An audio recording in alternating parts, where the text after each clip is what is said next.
Hi everyone, Landry Etheridge here, joined today by Channing Harris, a relationship expert and therapist here in Charleston, South Carolina. Welcome, Channing. Today I'm looking forward to talking about something that a lot of women, people in general, experience on various levels, and that is um, uh, being cheated on or experiencing infidelity as the hurt party or the betrayed party. Um, I'm curious to hear about your experience with that. Is that something that you work with a lot in therapy, and what does that work tend to look like for you as the therapist? Yeah, so it's something that I do unfortunately see very commonly. Um, and it really looks unique to each couple and depending on, what their unique context and scenario looks like. But just in general, it is a lot in the beginning of working on just like grounding before we're able, finding some stability within the chaos before we're able to help the couple move Mm-hmm. forward. What are some common emotions? I mean, I think, when you either discover on your own that your partner has been unfaithful, or if your partner has disclosed to you that they've been unfaithful, that can be, as you said, a very tumultuous time emotionally, internally, trying to make sense of that and process that. Um, and I'm curious, what does that tend to look like for someone? What emotional experience is normal, or what are the common emotions that you see from that person? I think it's super important to say, whatever emotions you are experiencing are normal. You Mm, know, whatever comes up for you is appropriate and healthy. That doesn't mean every behavior is appropriate and healthy, but the way that you're feeling absolutely makes sense. And in the context is probably a really good thing. mm, Emotions direct us, if we're feeling hurt or shocked or betrayed, they direct us that something needs to change. mm, And so it's actually inherently a good thing that we're feeling that. However, it doesn't feel good. mm, But some really common ones I would see is like anger, shock, grief, or just deep sadness, even confusion. Fear is even a common one. A fear of what is this going to look like? What does this mean for me? A lot mm, of like questioning. Those are all things that are really mm, common. mhm. So I love that clarity you give there, that all emotions are probably good to be experienced on some level, but aren't going to feel good. And every emotion is valid, but maybe not every behavior is helpful. Mm-hmm. That's that. I think that helps kind of think through that. Um, at the beginning, when someone's first, discovered this, do you recommend that couples come in individually at the beginning, or come in as a couple, or how might someone decide what's best there?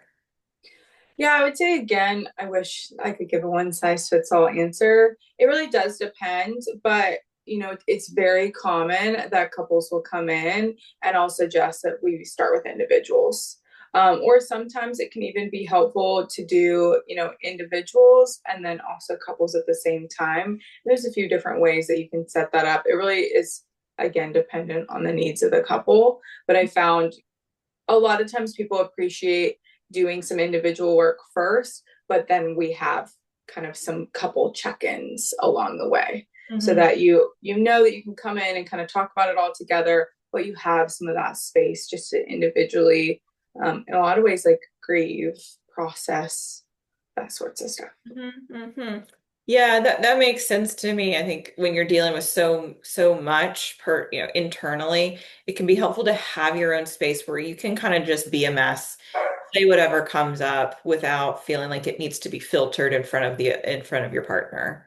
Yeah. Um, and also where you're not going to be maybe actively triggered by your partner in session, where you can just sort of have that space on your own, but then also work with a couples therapist in conjunction with that. That makes a lot of sense why that could be really helpful. So if a couple were to reach out, you might advise maybe some of both. is what I'm hearing. Yeah, it's very common that I'll advise some of both. And again, sometimes it's based off or not sometimes, it's always based off the needs of the couple. But I found that generally my couples really appreciate having kind of the check-ins to where, it feels like, yes, individual work needs to be done, but at the end of the day, it's a relational thing. Hmm. And so that they have this space to feel like, okay, we're still on the same page, I'm in the loop. It just tends to work best that way. Hmm.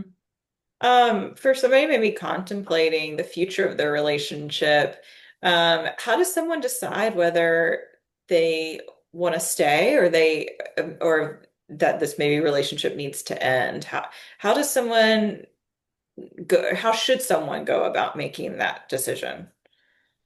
Yeah, and that's actually a really good example of where it's super healthy to have your own individual space to just process and get out all your thoughts and feelings and all the things that's going on internally, without being worried about hurting your partner or triggering them, not having the space to get that fully out. Hmm. Um, because at the end of the day, the emotions that we're feeling are likely really healthy and appropriate and need some attention. And emotions aren't everything. We need, logic, and there's our morals and our values and many other things. And so that's individuals is where you can go and have an opportunity to feel all those things and then kind of start to piece together all of the greater context as well. What do you value? What are your morals?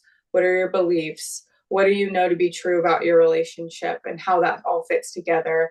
And how can the way that you're feeling also help to Hmm. guide. I use, this isn't a perfect analogy, but it's one that I'll sometimes use. It's kind of like Waze. At the end of the day, you're in the driver's seat.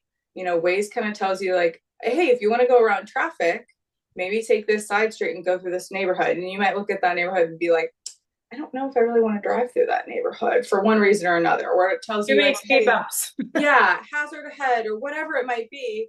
That emotions and like your morals and your values and beliefs are all that information coming in. And at the end of the day, you get to be in the driver's seat and decide what's going to Hmm. be the best direction for Hmm. you. Hmm. Yeah. Oh, I do love that analogy. That's good. I'm probably going to steal that.